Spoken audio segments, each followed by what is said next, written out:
The Fox and the Stork.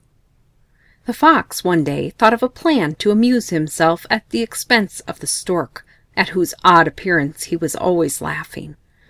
"You must come and dine with me today," he said to the Stork, smiling to himself at the trick he was going to play.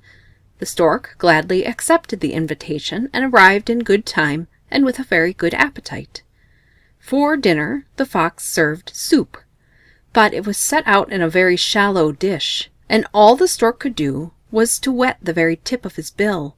Not a drop of soup could he get.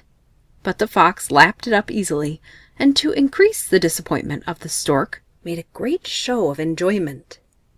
The hungry Stork was much displeased at the trick, but he was a calm, even-tempered fellow, and saw no good in flying into a rage. Instead, not long afterward, he invited the Fox to dine with him in turn. The Fox arrived promptly at the time that had been set, and the Stork served a fish dinner that had a very appetizing smell. But it was served in a tall jar with a very narrow neck.